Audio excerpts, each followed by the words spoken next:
మీరందరూ గమనించాలని సందర్భంగా కోరుతున్నా. ఓకే, మనకి రిజర్వేషన్ కోసం మీరు దాదాపు 40 సంవత్సరాలు పోరాటం చేశాం, కానీ ఎక్కడ రిజర్వేషన్ మనకు కల్పించలేదు.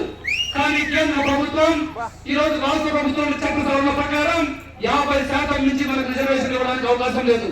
దీన్ని దృష్టిలో పెట్టుకొని కేంద్రం 10% ఈబీసీ కోటాలు ఇస్తే తెలుగుదేశం ప్రభుత్వంలో 5% కేవలం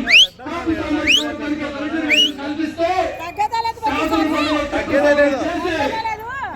పంపించిన వ్యక్తి చంద్రబాబు నాయుడు గారిని ఈ బలి సోదరులు గుర్తుంచుకోవాలని కోరుతున్నా. కాబట్టి 40 ఏళ్ళు చేసినటువంటి మన నిరీక్షణని అనగదొక్కి ఈ జగన్మోహన్ రెడ్డికి మీరు ఓటేస్తారా? భవిష్యత్తులో మీ పిల్లల భవిష్యత్తు కోసం తెలుగుదేశం పార్టీకి ఓటేస్తారో మీరు నిర్ణయించుకోవాలని సందర్భంగా తెలియజేస్తున్నా. నేను చాలాసేపు మాట్లాడడానికి అవకాశం లేదు, కానీ చాలా సబ్జెక్టు ఉన్నాయి. ఈరోజు అన్ని సామాజిక వర్గాలు దెబ్బతిన్నాయి, రైతాంగం పూర్తి దెబ్బతినింది. అదేవిధంగా వృద్ధులు 60 సంవత్సరాలు పూర్తయిన మీకు పెన్షన్ లేవు.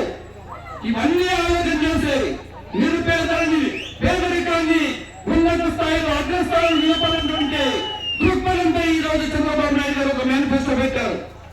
గతంలో ఏదైనా సంపాదన చేశారంటే ఒక